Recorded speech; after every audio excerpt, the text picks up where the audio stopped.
이른 아침 애타는 목소리로 실종 신고 한 건이 들어옵니다. 전날 외출한 남편이 귀가하지 않는다며 아내가 다급하게 실종 신고를 한 건데요. 실종자는 50대 남성으로 부산의 한 병원에서 근무하는 의사였습니다. 전날 저녁 친구를 만나러 나간다고 집을 나간 뒤 연락이 두절돼서 다음날 병원으로 출근을 해야 하는 시각까지도 나타나지 않은 상황이었습니다. 실종된 의사가 가정에 불화도 없었고 이전에 가출 이력도 한 번도 없었고 거기다 성실한 의사분으로 뭐 무단결근을 한 적도 한 번도 없었습니다. 그래서 뭔가 심상치 않다 싶어서 실종자 행적 추적을 먼저 진행을 하게 됐습니다. 제일 먼저 실종팀에서 이제 저희 실종팀에서 확인을 한 게 실종자가 집을 나간 저녁 8시경에 주거지인 아파트 단지에서 걸어 나가서 인도로 향한 모습까지 확인이 됐습니다. 다음 CCTV에 있는 인도에서 실종사의 모습이 나타나지가 않았습니다. 단락이 된 거죠. 저는 하늘로 솟지 않는 이상 그 인도 밖 차도로 가는 차량을 탔을 가능성이 제일 높았는데 눈으로 확인할 수 있는 방법은 없지 않습니까? 주거지 앞에 도로용 CCTV에 그 시간대에 지나간 차량을 모두 확인해 보고 집 앞 CCTV에서 사라진 인도까지 거리를 계산하면 한 15분 정도? 네. 저녁 8시부터 8시 15분까지 지나간 차량을 모두 다 확인했고요. 일일이 전화를 해서 그곳에 왜 갔는지, 혹시 실종자를 태운 적은 없는지, 실종자를 아는지 등을 확인했습니다. 드디어 수상한 차 한 대를 발견했다고 합니다. 한 대 발견했어? 흰색의 중형 세단 차량이었는데 차주에게 전화를 걸어보니 자기는 그 동네에 간 적이 없다고 하더라고요. 차를 빌려준 게 아니고 아니에요. 번호를 돌려줍니다. 쌍둥이 번호판이죠. 어? 똑같은 차종에 똑같은 번호판을 가진 쌍둥이 차량이었습니다. 아예 없는 번호판을 막무가내 만드는 것이 아니고 이렇게 수사에 혼선을 주기 위해서 똑같은 차종의 번호판, 똑같은 차량을 조작하는 치밀함을 보고 진짜 차주는 알리바이가 다 확인이 된 상태였기 때문에 누군가가 어떤 이유에서인지 모르지만 실종자를 데리고 간 건 확실하다. 아니면 같이 뭔가를 꾸미거나 실종자가 잘못될 수 있는 상황도 있다. 이렇게 보고 이 차량을 역추적을 했습니다. 그 결과 새로운 인물이 나타나게 되는데요. 저게 이게 아까 이제 하얀색 차였다고 했잖아요. 저게 쌍둥이? 네. 해당 차량이 쌍둥이 번호판을 단 그 문제 차량이고요. 그 차량에서 한 사람이 내리는 게 보이죠? 이분이 여성입니다. 이 여성은 실종자가 집에서 나서기 1시간 전 양산 지역의 한 번화가에서 포착이 됐는데요. 그리고 어딘가로 두리번거리면서 이제 전화를 하면서 걸어가게 되는 거죠. 잠시 후에 여성이 들린 곳은 다름 아닌 한 제과점. 그곳에서 뭔가 찾는 듯 하더니 그대로 나가버립니다.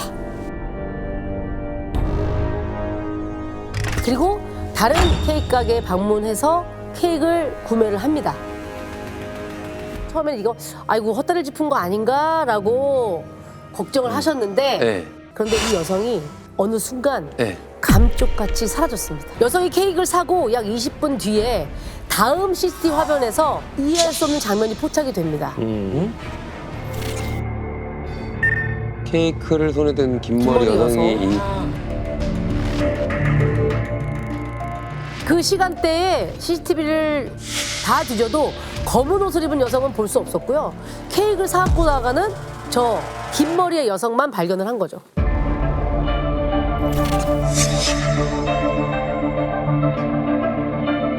형사님들은 역시 예리하시게 어떤 점에 주목을 하게 됩니다. 자, 화면 속에 케이크를 드는 여성을 주목한 이유가 있습니다. 바로 그 번호판을 조작한 문제의 차량에 탑승하는 모습이 확인이 됩니다. 자, 가발을 쓰고 환복을 했을 뿐 두 사람은 같은 사람이었습니다.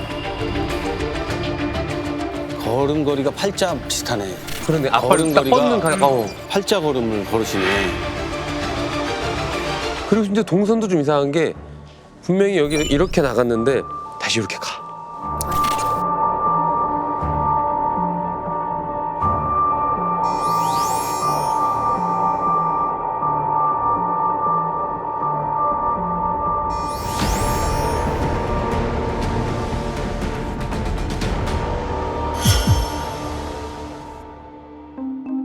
실종 전날이 실종된 의사분의 생일날이었고요.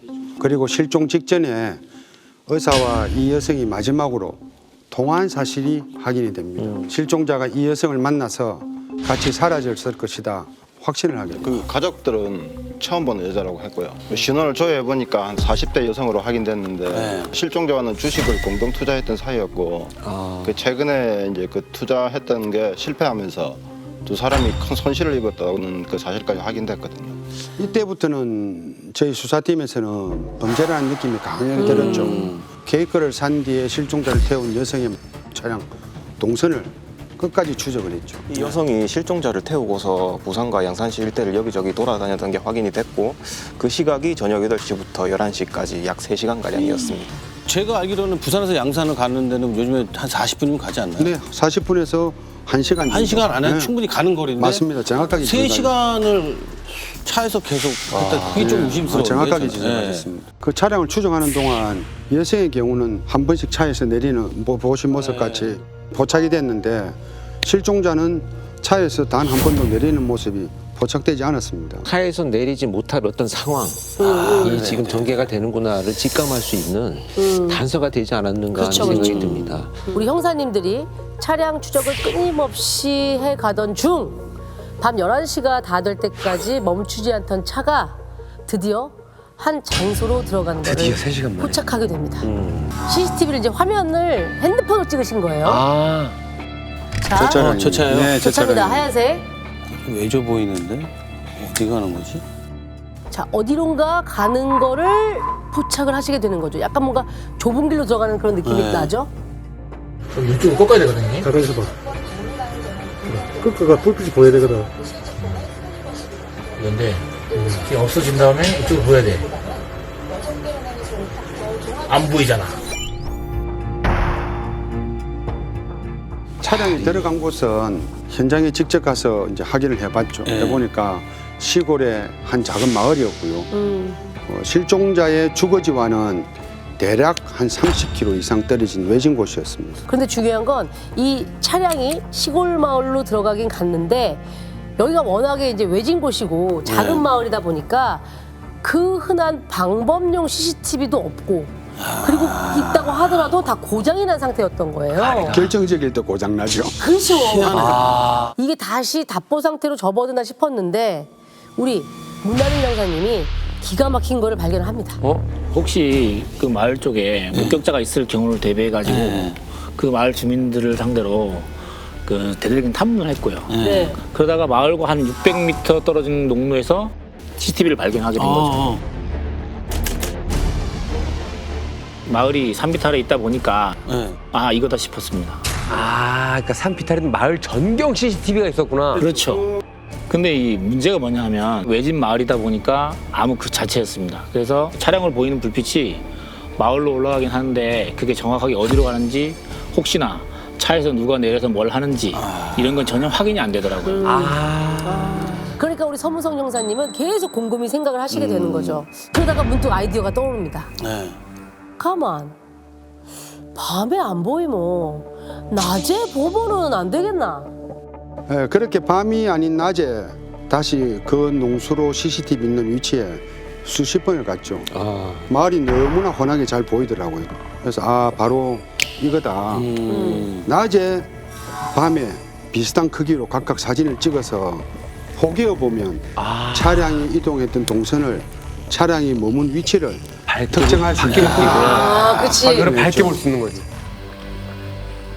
농수로 있는 이 지금 보이는 CCTV가 마을 건너편에 농로에 설치되어 있던 유일한 CCTV입니다. 보시다시피 그 마을 불빛이 보이는 곳에는 불빛 외에는 누가 무엇을 하는지 알 수가 없습니다. 근데 이 CCTV를 재현해 본 거죠? 재현했죠. 마을 입구 가로등 밑에 그 도로 진입로부터 차가 올라가는 게 포착이 됐고 마을 중앙을 따라 올라가고 있는 모습이 보이지만 산 쪽으로 가서 어떻게 어느 지점에서 무엇을 했는지는 알 수가 없었습니다. 그런데 잘 보시면 차가 라이트가 있으니까. 예, 라이트가 따라 올라가죠. 어느 일정 시점이 지나서 세 포인트에 불빛이 비치기 시작했고 그 세 포인트를 저희들이 범행과 관련 있는 장소라고 확인을 하게 된 것입니다. 저기가 입구예요? 네, 저기 있고 저쪽에 범행 현장이었습니다. 낮에 보니까 지금 길도 다 보이고 네. 차 올라간 지점도 똑같이 재현을 하고 있죠. 또 지금 잘 올라가고 있네요. 지금. 네네. 낮에 사진을 포기해서 그쵸. 대조를 했죠. 올해 머문 지점으로 저렇게 1, 2, 3번 총 3군데를 추렸고요. 거기를 집중적으로 수사하면 되겠다. 저는 그렇게 판단을 했죠. 이렇게 세 군데 장소로 추려내셨죠. 그런데 그때부터 불길한 예감이 엄습하기 시작했다고 해요. 보시다시피 세 군데 모두 돌이 굉장히 많은 야트막한 야산입니다. 근데 아무리 살펴봐도 뭐가 나올 게 없었잖아요. 네. 그래서 현장을 돌아다니면서 대체 여자와 실종자는 여기서 1시간 이상을 뭘 했을까 고민에 빠졌죠. 그때 제가 눈에 뭔가 딱 보이더라고요. 뭐가 보이지? 일단 뭐 컨테이너 있고 자갈 마시고 이렇게. 돌 있고 이건 뭐예요? 캔이구나, 캔.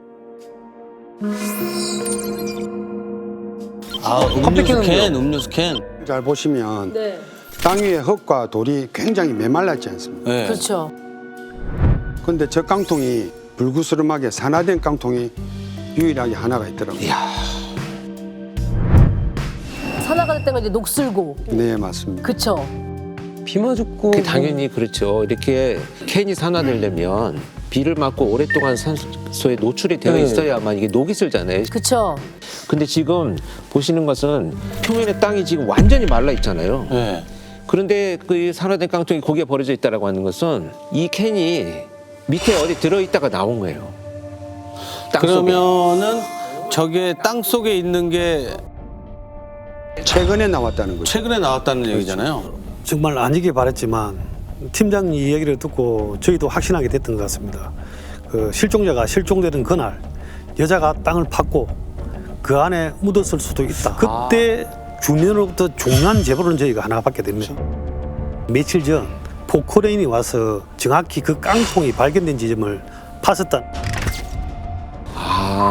근데 땅이 가해자의 개인 땅이 아니라면 땅 주인이 그걸 알아야 되는 거 아니에요? 그래서 땅 주인도 혹시 이 사건과 관련이 된 사람일 수도 있겠다 싶어서 일단은 형사님들은 포크레인 기사를 먼저 찾아 나섭니다. 제가 포크레인 기사를 찾았는데 그 산 계곡에 한 얼마 전에 비가 크게 와가지고 그걸 수습하느라 포크레인 기사들이 많이 왔었다더라고요. 그러면 그 기사님들을 먼저 한번 탐문해보자 싶어서 이제 전화를 다 했어요. 얼마 전에 그 해당 땅 주인한테 그 꽃나무를 심을 거니까 가로가 1m, 세로 1.2m, 깊이 한 1.2m 정도로 땅을 파달라고 이제 의뢰했던 분이 있더라고요. 그걸 확인하게 됐습니다. 우리 형사님들이 바로 땅 주인을 수소문해서 땅 주인에게 전화를 걸었다고 해요. 여보세요? 여보세요? 예, 안녕하십니까? 네네네. 포크레인이 뭐 그 작업한 게 있다 해가지고 예. 그 왜 나무를 안 심고 그 뭐 덮어놨던데 혹시 그 사장님 덮으셨어요? 예, 토요일 날 갔다가 예.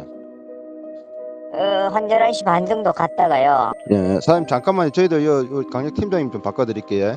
네. 부산검정서 강력이 팀에서 정병감입니다. 입니다. 예. 그 부위를 조금 봐봐도 될는지 싶어서 전화를 드렸습니다. 거기 작업하시는데 되게 힘드실 것 같은데 네네. 돌은 다 파내도 되고요. 네네. 다시 메꿔 넣어주시면 됩니다. 저도 그 하루 종일 메꿔 놨기 때문에. 아, 하루 종일 하셨기 때문에. 예, 그거만 해주시면 돼요. 그래. 그래서 파는 건 아무 상관이 없습니다. 우리 형사님들께 뭔가 적극 협조하는 그런 느낌이죠. 네. 저는 사건을 수사할 때마다 이 시점에서 뭔가 앞뒤가 안 맞고 막막해지면 완전히 뒤집어서 생각을 하거나 예상치 못한 질문을 한번 툭 던져보는 편인데 터닝포인트, 전환점이라고 하죠. 아, 터닝포인트 올 때가 왔구나 싶어서 전화를 제가 넘겨받았습니다. 우리 사장님과 뭐 제가 수사 책임자로서 단도직입적으로 한번 여쭙겠습니다. 예. 혹시 나이는 79년생이고 씨를 아십니까? 예? 여자분인데 씨는 이름은 들어보신 적 있어요? 예. 어떻게 아시죠? 거기도 그 전에 한 5, 6년 전에 네. 우리 같이 배드민턴 운동하다가 만났었거든요. 네, 그렇습니까? 한 1m 이상의 깊이를 파야 된다고 해서 포크레인을 불렀던 거고요. 네네네. 그분 뭐 하시는 분인지 아시는가요 혹시? 제가 지금 알고 있기로는 제가 그쪽으로 갈까요? 처음에 제가 전화를 넘겨받고 터닝 포인트를 잡은 게 자기가 봤던 것처럼 이야기를 다 하는데 맞아요. 예. 다르네. 그 여성 때문에 경찰에서 전화가 올 것이라고 하는 것, 이것을 예상 못한 것 같아요. 사람 입장에서는 그 여성과의 관계가 굉장히 신뢰도가 높은 관계였고, 지금 땅이 문제가 아니고 그 여자 때문에 뭔가 지금 수사팀에서 연락이 왔다는 것이 굉장히 당황스러운 불안함이 확 온 거구나. 그쵸.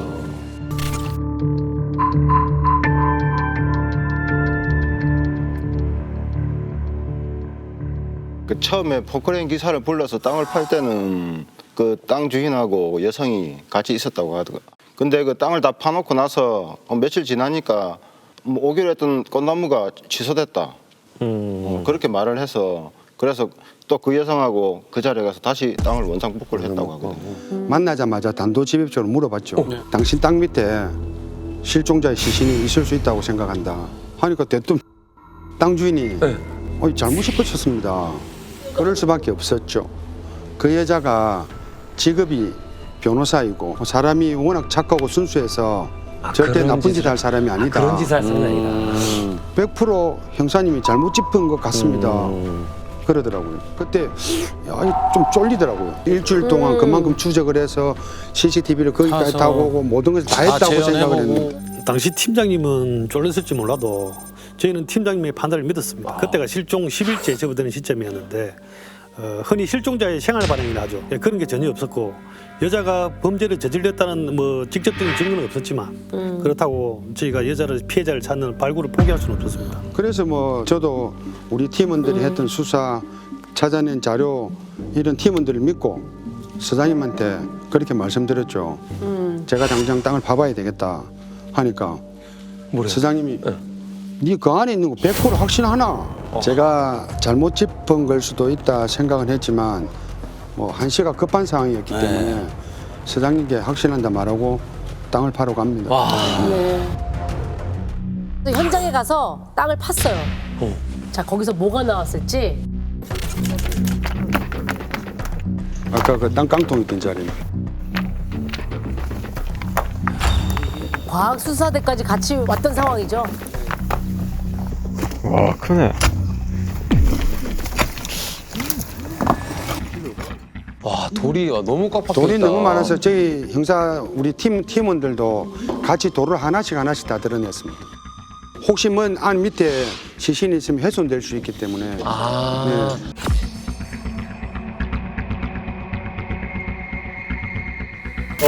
제가 또 나왔어요.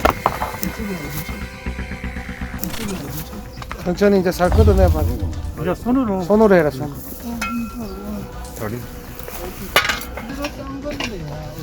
옷 아이가 혹시? 바지나 되겠구만. 맞네.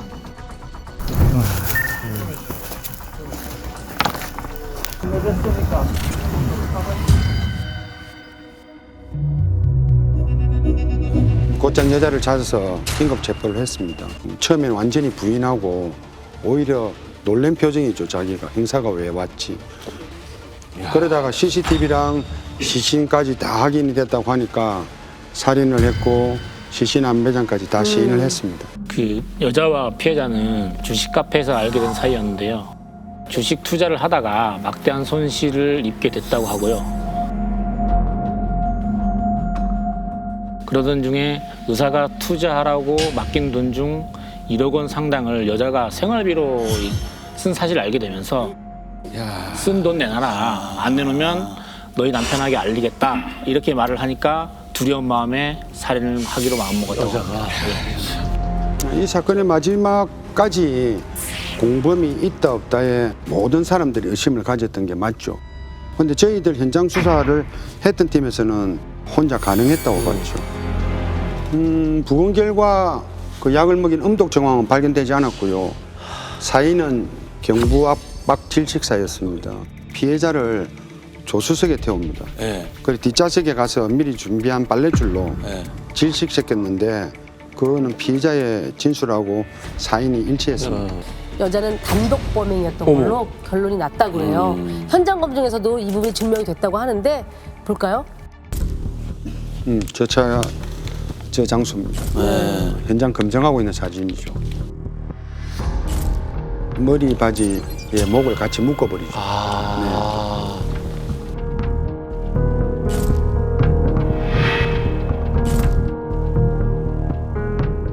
땅 어떻게 메꿨지? 아 혼자 어느 정도 메꿔놨구나.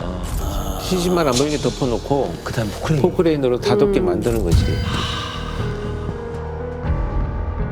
현장에 예. 허락을 받고 우리 시신을 파는 현장에 왔었습니다. 왔고 그 순간까지도 아니랬고 시신이 나오고 실종자를 찾고 나서 거의 주저앉다시피 할 정도로 망연자실했습니다. 여자의 주변인들을 수사할 때 네. 공통적으로 들었던 말이 그럴 리 없다. 너무 순진한 여자라서 형사님이 잘못 짚은 거다. 그 당시 저 범행에 사용된 이동했던 차량도 빌린 거 있는데 쌍둥이차. 예. 자초증 이적을 했거든요. 얘기를 하니까 그분도 그럴 리 없다. 사건 지인들 휴대전에 여성 전화번호를 확인해 보니까 뭐 순수, 천사 이런 식으로 저장을 해놨다. 아니 이 여자분 변호사는 맞아요? 아까 변호사라고 그러지 않았어요? 아니었어요? 그것도 예, 아니 거짓말이에요. 그래 아니지. 거짓말이었어요. 직업도 전부 거짓말이었고 실제로는 무직이었습니다. 아 그리고 그 정말 소름 돋았던 게 네. 피해자 시신을 확인했을 때 왼쪽 엄지 손가락에 빨갛게 물이 들어 있었거든요. 딱 의사를 묻은 다음 날 아침 여성이 다시 암매장 현장을 찾아가서 20분간 머물렀다고 합니다. 시신의 손을 꺼내서 손도장을 찍고 갔대요. 포크라인 작업하기 이전에 자기가 묻어놓은 곳만 이렇게 해서 손을 꺼내서 지장을 찍었대요. 아침에.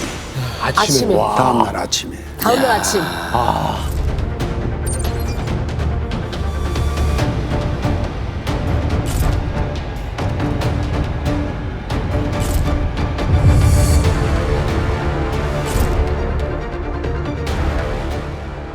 자신과 피해자가 함께 주식에 투자를 해서 막대한 손실을 입은 사실이 알려지면 예. 가족들한테 갚아야 하니까 그렇죠. 허위의 계약서를 만들어서 근데 보통 오른쪽을 지장으로 많이 사용하잖아요. 예. 근데 왼손이란 말이죠. 왼쪽으로 누워 있었거든요. 이 손이 먼저 나와서 오른손 못 꺼내잖아요. 그러니까. 아 다급해서 그냥 찍었구나. 다급해서 몸은 다 못 꺼내고 네. 그러니까. 손 부위만 들어 올려서 왼손 손도장을 찍고 나온 겁니다. 대단하다. 자, 이렇게 지장을 찍고 다시 묻고 다음 날 땅 주인과 함께 와서 포크레인을 불러서 완전히 땅을 메꾼 거죠. 그리고 그 여자분이 그 피해자를 만난 날 구입한 케이크 있잖아요. 범행이 끝난 뒤에도 그 케이크를 들고 집으로 가져갔거든. 부산에서 동업자를 살해하고 시신을 유기한 여성이 경찰에 붙잡혔습니다. 주식 공동 투자자를 살해하고 시신을 유기한 40대 여성이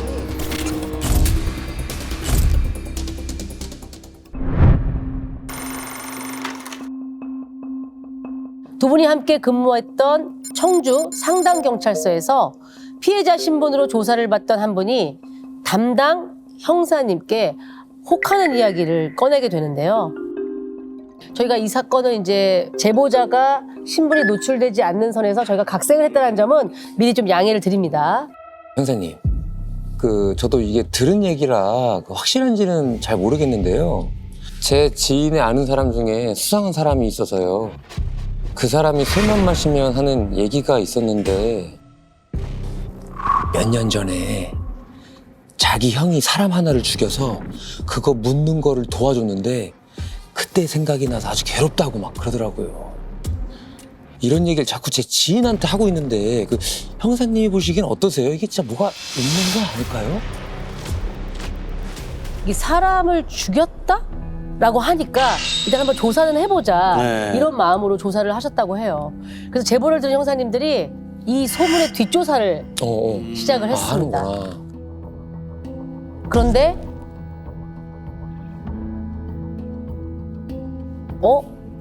이거 뭔가 있구나.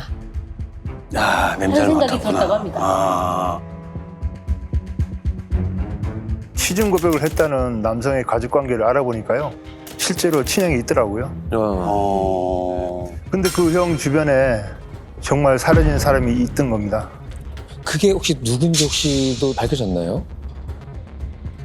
형이랑 동거를 했던 한 여성이 한 4년 전쯤에 감쪽같이 동네에서 사라졌다는 거예요. 가깝게 지낸 사람들조차 행방을 전혀 모르고 있더라고요.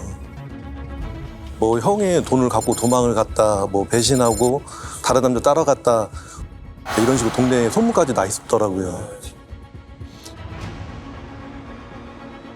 그래서 이렇게 뜻밖의 제보로 시작돼서 뜬소문 같았던 이 사건이 두 형사님이 계신 강력팀으로 오게 됩니다. 그래서 사건을 받은 형사님들은 이 실종된 여자분의 생활 반응부터 살펴보기 시작을 했죠.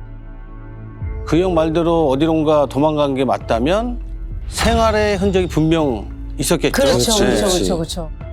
네, 그래서 저희가 그 여성의 카드 내역, 건강보험, 휴대폰 사용 내역 등등 생활 반응을 다 싹 다 해봤는데요. 4년간 그 어떠한 흔적도 발견치 못했습니다. 4년 동안 아무것도 안 했나? 아무런 적이 없다는 거는 이거는 뭐 어딘가에서 생활을 하고 계시다면 다른 사람의 신분으로 설령 뭐 해외 도피해도 이 출국 기록이 있으니까 야, 이거 4년 동안 아무것도 없다는 건 너무 수상합니다. 그거 이상하죠? 네. 저도 이걸 확인하고 아, 이거 살인 사건이구나 하는 확신이 들더라고요. 근데 이게 4년이라는 시간이면 짧은 시간이 아닌데 어떻게 이걸 아무도 몰랐을 수가 있죠? 이 여성은 실종 신고도 안 돼 있었습니다. 그래서 이 여자분의 가족들을 수소문해서 만나봤는데요. 이 아버지 딸이 사라진 줄도 몰랐고요. 오래전에 의절을 했더라고요. 이 여자분 행방에 대해서 의구심을 푸는 사람은 아무도 없었습니다. 이게 이제 이런 사건들이 일종의 암수범죄인데요. 아무도 모르는 죽음이죠. 사건이 4년이나 지났기 때문에 무슨 증거가 있는지도 모르는 상태에서 그렇죠. 수사를 개시를 해야 되고요. 수사 개시할 때는 진짜 깊은 고민이 있지 않았는가 하는 생각이 듭니다. 네, 맞습니다. 그래서 형사님들은 제일 확실한 증거부터 찾아 나서게 되는데요. 가장 확실한 증거 뭘까요? 확실한 증거? 그 사라졌으니까 만약 살인 사건이라 그러면 시신이나 그렇죠. 뭐 바로 사라진 여성의 시신부터 찾아야겠다. 와, 아니. 라고 생각을 하신 거죠.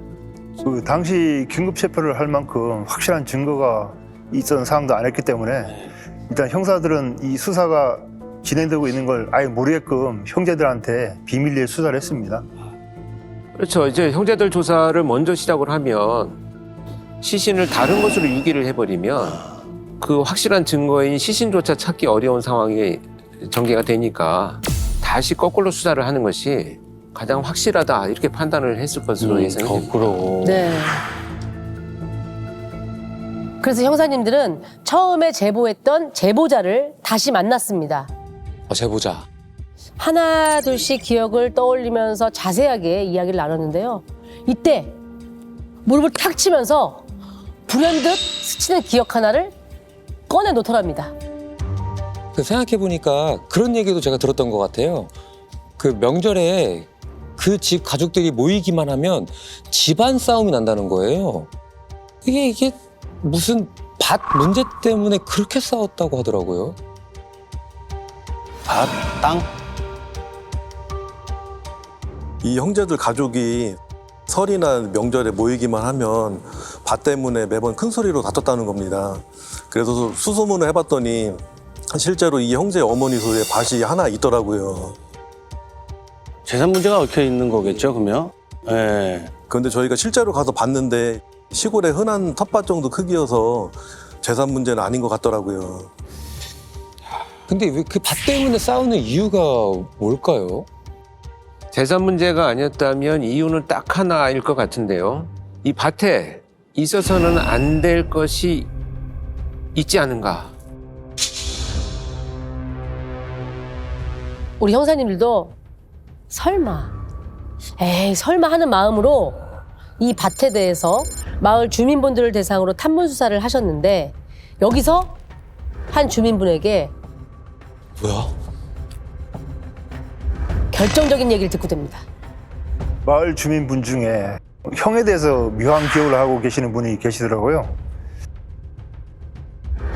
몇 년 전 여름인가 갑자기 자기한테 삽을 빌려갔다는 거예요. 여름엔 보통 경작할 일이 없는데 갑자기 땅을 판다고 삽을 빌리니까 이상했던 거죠. 그래서 이 삽으로 대체 뭘 하려고 그러냐 하니까 자기가 키우던 고양이가 몇 마리 죽었는데 묻어주려고 한다 그랬단 겁니다. 아니 이거 좀 이상한데요. 그럼 지금 부모님들도 다 알고 계셨다는 거잖아요. 밭 어떻게 할 거냐고. 그러니까 가족들만 모이면 계속 싸운다면서요. 저희도 이 모든 정황을 다 맞춰보니까 아, 그 밭에 묻혀있구나 이런 생각을 직감적으로 들었습니다. 무조건 우리에게 필요한 건 뭐다? 영장이 필요하잖아요. 예, 예. 맞습니다. 모든 정황이 가리키지 않냐. 검사님 파야 됩니다. 그리고 설득을 했습니다.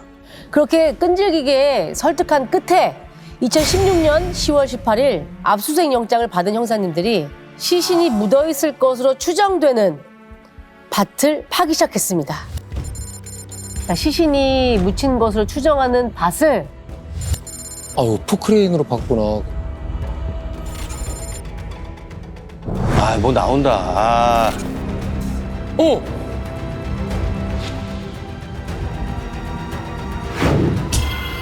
사람뼈 맞죠? 네.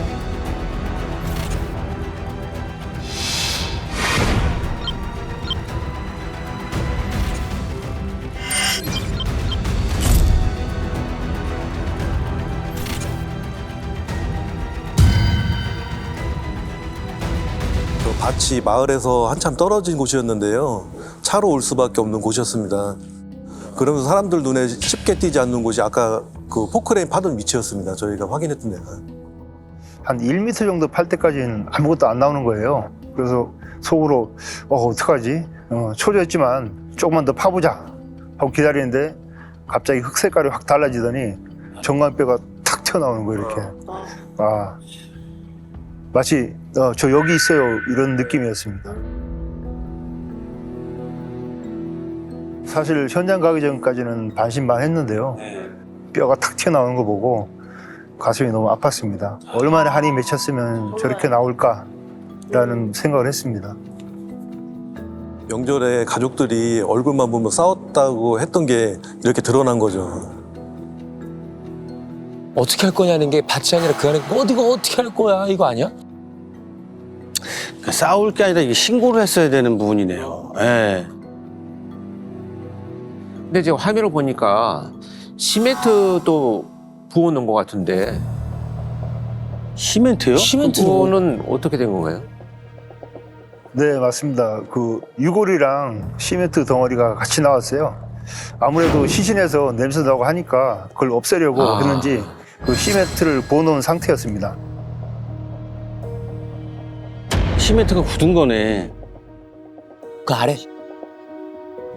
야, 진짜. 저게 아마 이제 그 냄새 나는 것도 있지만 밭이다 보니까 짐승들이 파서 이게 드러날까봐 덮어놓은 것 같아, 시멘트로.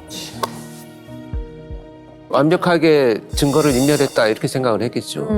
야, 극악무도하다 진짜. 그렇죠, 그렇죠. 그렇죠. 다 가져가서 그걸 다 했다는 거네요. 네. 참. 시신을 찾았으니까 이제 바로 이제 형제들 체포하면 되는 거 아닌가요? 전날 저희 팀이 세 개조로 나뉘어서 움직였는데요.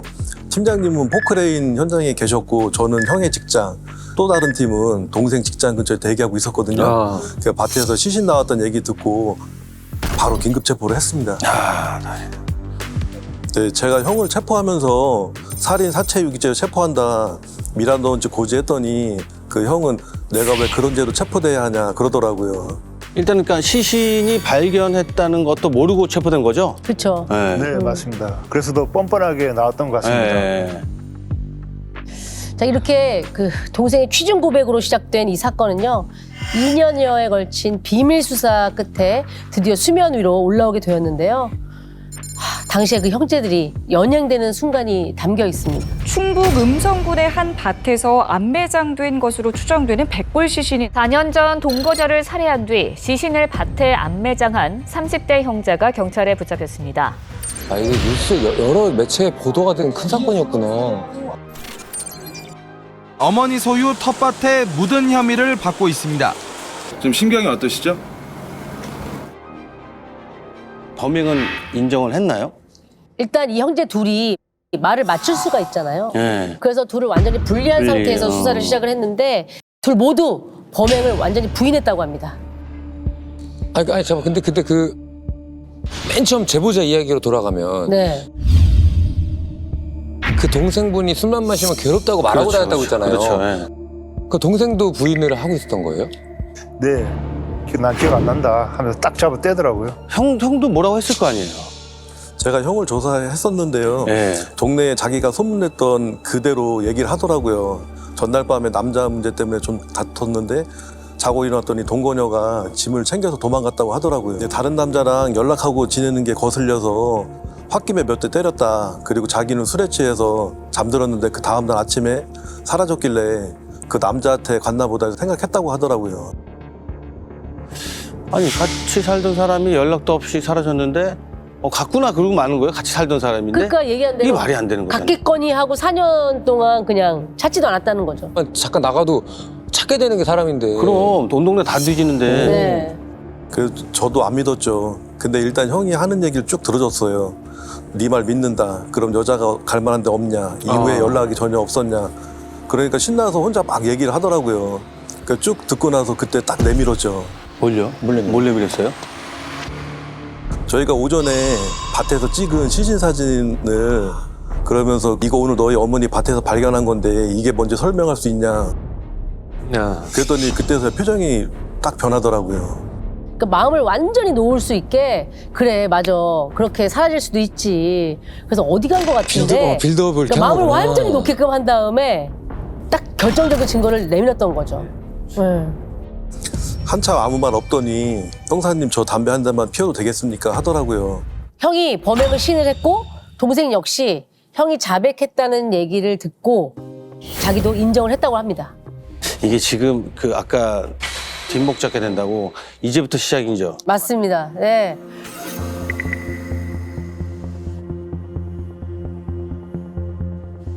저 형사님, 저 이제 진짜 솔직하게 말하겠습니다. 남자 문제로 싸웠다는 이야기 있잖아요. 그거 진짜 사실이에요. 아니 제 앞에서 다른 남자 칭찬을 막 하는데 거기서 열 안 받는 사람이 어디 있겠습니까? 에? 너무 화가 나고 그냥 그 여자 얼굴 이렇게 주먹으로 한 3대? 한 4대 그 정도 친 것 같아요. 근데 그리고 다시 일어나 봤더니 그 여자가 죽어 있는 겁니다. 그러니까 저는 정말 죽일 생각이 없었는데 저도 그때 너무 당황스럽더라고요. 아니 그러니까 뭐 3대, 4대를 때렸는데 자고 일어나서 일어나 보니 죽어 있었다고? 이거 말이 안 된다 이거. 다시 그 형이 진술한 그날 이야기를 정리해 보면 그 당시 동네에서 주점을 운영하고 있었습니다. 네. 근데 거기서 그 동거녀가 카운터도 보고 서빙도 하면서 같이 일을 했다고 하더라고요. 근데 그 당시 그 사건 당일날 손님으로 남성 한 분이랑 말을 섞더니 집에 와서도 그 남자가 멋있다 이런 얘기를 했다는 거죠.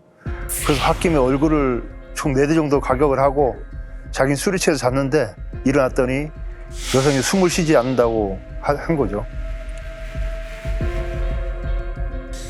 그 정도로 사람이 목숨을 잃을 수도 있나요, 이게? 야, 타이슨이 때려도 그렇게 안 죽어. 그러니까 그러면 이제 혹시 부검 같은 걸 하면 사인이 나오지 않나요? 워낙 시간이 오래 지나서 직접적인 사인은 알 수가 없었습니다. 형의 진술 확인할 방법도 없고 부검으로 사인도 확인이 안 되면 어떻게 되는 거예요, 교수님? 결국은 범인의 입에서 나온 진술을 바탕으로 해서 수사가 전개될 수밖에 없어요. 굉장히 불안합니다, 지금. 다음 날 여성이 사망한 걸 확인한 이 남자는 시신을 집안에 일주일 정도 방치했다고 그래요. 일주일 동안 또? 네. 근데 중요한 건 이때가 굉장히 뜨거운 한 여름이었다고 하거든요. 일주일. 한번 상상해 보세요. 한여름에 집안에 방치된 시신. 야, 이거 냄새가 엄청났을 텐데. 그런 신고도 없었나 봐요, 그러면? 그 당시 그 남자가 살던 건물 집주인 얘기로는 이 남자가 집에서 실제로 고양이를 많이 키웠나 봐요. 고양이를 키운 거예요. 그래 한 10마리 이상 키웠는데 그러니까 평소에도 냄새가 많이 났던 모양입니다. 아, 그래, 나 고양이 묻는다고 그런 거짓말도 한 거고. 아, 그러면 그 시신이랑 일주일 동안 집에서 같이 지냈다는 거예요? 그건 아니었고요. 본인도 무서워서 집에 못 들어갔다고 하더라고요. 그리고 이제 시신을 어떻게 처리할지 계속 고민했던 것 같습니다. 맞아요. 그렇게 고민한 끝에 남자가 선택한 건 어머니의 밭이었습니다. 시신을 묻기 하루 전날 미리 가서 시신 묻을 자리를 미리 파놓기까지 했다고 합니다. 파놨어, 심지어? 이렇게 모든 준비를 마친 형은 시신을 옮기는데요. 혼자 옮기기에는 무리다라고 판단을 했는지 이때 동생을 끌어들인 거죠. 그 동생 진술에 따르면요. 형이 어느 날 밤에 내가 술을 좀 마셨으니 운전 좀 해달라 하고 연락이 왔다는 거예요. 그래서 차를 갖고 갔는데 형이 차 뒤에 뭔가를 싣더랍니다. 커다랗고 파란 통이었는데 그걸 실었을 때 악취가 엄청 심하게 났다고 하더라고요. 그리고 어머니 밭으로 가달라고 그래서 데려다 줬더니 형이 파란 통 꺼내 들고 혼자 한참 있다가 돌아온 거예요. 뭔가 저질렀구나. 그 동생은 직감했다고 하더라고요. 그래서 형이 범행을 시연하고부터는 동생을 좀 빼달라는 거였습니다. 걔는 내가 시킨 대로 한 자밖에 없다. 이러면서 부탁을 하더라고요. 그 당시에 현장 검증을 했던 자료들이 있습니다. 함께 보시죠. 침대에서 주먹을 쳤다는 거죠. 이렇게 4대 정도. 저때 목을 졸랐지 않았을까 추정은 되는데.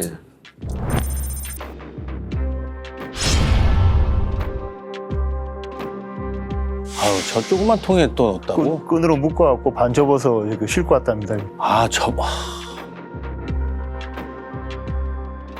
이제 밭에 가서 묻는 거죠.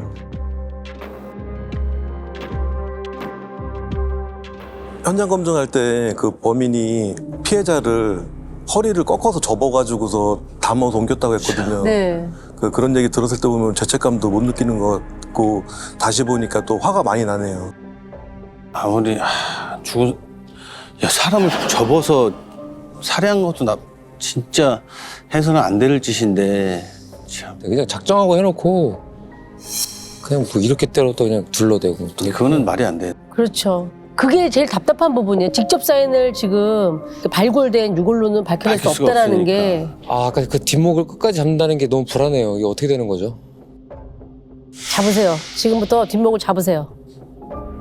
저는 이걸 보면서 너무 화가 치밀어가지고 네. 말이 안 되거든요.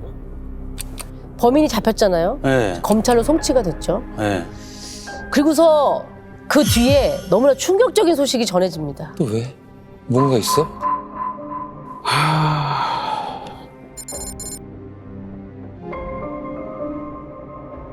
동거하던 여성을 살해 안매장한 30대가 항소심에서 징역 5년에서 3년으로 감형됐습니다.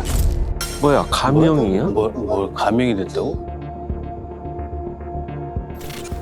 대전 고등법원 청주 제1형사부는 징역 5년을 선고한 원심을 파기하고 징역 3년을 선고했습니다. 재판부는 유족이 합의해 처벌을 원하지 않은 점을 고려했다고 감형 이유를 밝혔습니다. 참 황당하네. 아니 5년 또 5년도 황당한데 살인을 했는데 지금 5년을 받은 거예요? 첫 번째 재판에서 형은 징역 5년, 동생은 징역 1년 6개월에 집행유예 2년을 선고를 받았습니다. 동생은 집행유예야? 네.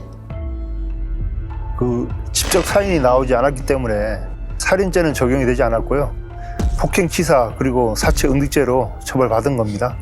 살인죄만 쏙 빠진 거네요? 사인이 안 나왔기 때문에?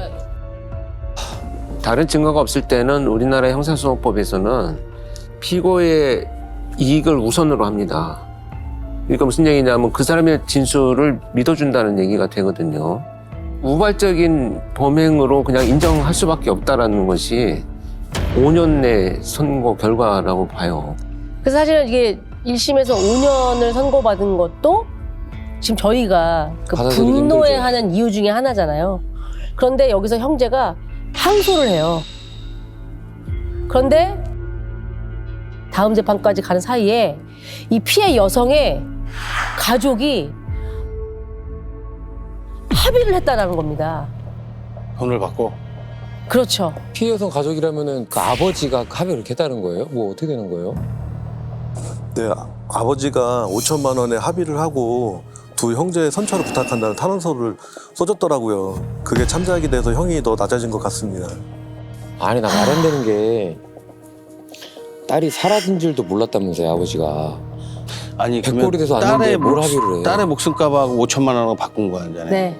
그냥 우리 쉽게 얘기하면. 네. 의존하고 지냈던 딸에. 그래도 그렇지. 자기 피가 섞인 딸인데. 아니 그게 무슨 가족이야. 이게 무슨 가족이냐고. 합의의 권리를 왜 줘요? 보통 더 형량을 더 받게 해달라. 형량이 너무 적다. 억울해서 막 시위하고 하잖아요. 맞아요. 가족들이. 맞아요. 그게 가족이죠.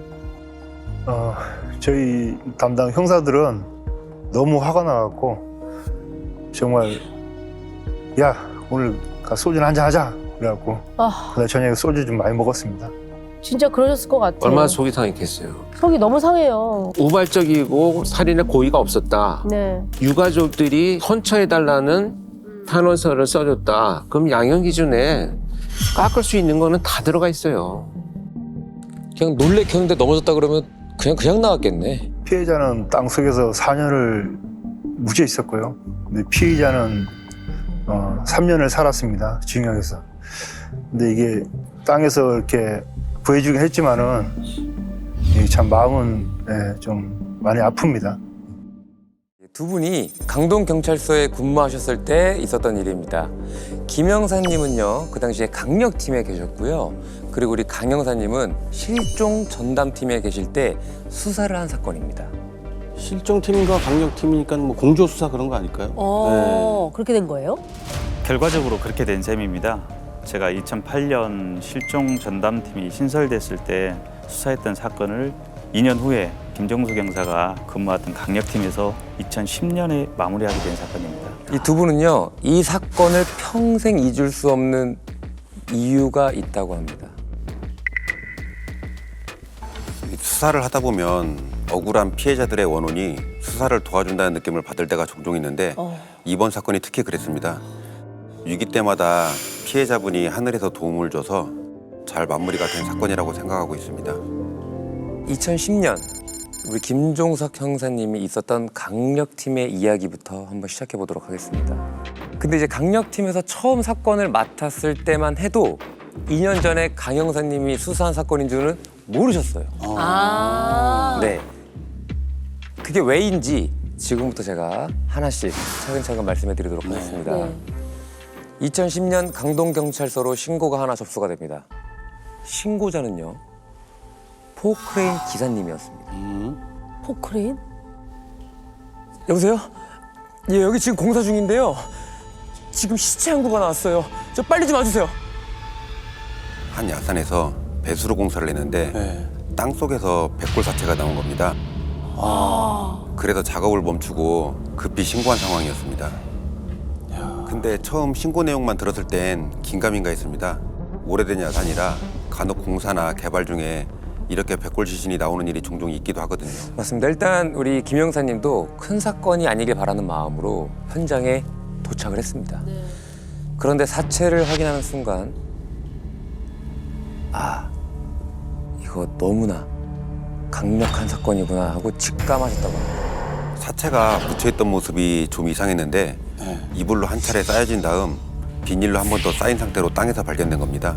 네, 결정적으로 이불 위에 전깃줄까지 칭칭 감겨져 묶여 있었습니다. 자연스러운 형태는 전혀 아니잖아요. 그렇죠. 그래서 무조건 살인사건이구나 직감한 거죠. 완전 꽁꽁 싸맨 거 아니에요? 그렇죠. 그게 이제 사체의 상태도 그렇지만 또 오래된 시신임을 추정할 수 있는 물건 하나가 현장에 나왔습니다. 뭐냐면요. 피해자의 유류품으로 추정되는 바지 주머니에서 1,000원짜리가 나왔는데요. 국권 지폐가 나온 겁니다. 국권 지폐요? 2007년도 뭐 그 즈음에 2007년도 초인가요? 네. 저희가 그 화폐가 딱 한 번씩 다 바뀌었어요. 맞아요. 1,000원권, 10,000원권이 다 신권으로 지금 우리가 사용하고 있는 좀 작아지면서. 그 신권이 같이 발행이 됐었거든요. 맞습니다. 그 신권이 나오고 약 1년 정도는 국권과 신권을 혼용해서 썼던 걸 감안했을 때 사체가 나온 건 2010년이니까 묻힌 지 최소 2년 이상은 됐겠다고 추정한 거죠. 이건 난감하죠. 왜냐하면 사실 이제 백골화됐다라고 하는 것은 DNA 채취가 상당히 어렵다는 얘기거든요. 신원이라도 확인이 되면 빨리 가족들이라도 찾아서 수사가 전개가 될 텐데 그쵸. 이 시신이 누구인지조차도 모르기 때문에 수사가 굉장히 난항을 겪게 됩니다. 일단 김 형사님과 강력팀 형사님들은요. 혹시 사건과 관련된 작은 단서라도 남아있진 않을지 현장을 꼼꼼히 더 살펴봤습니다. 그런데 얼마 후에 현장이 발칵 뒤집히는 일이 일어납니다.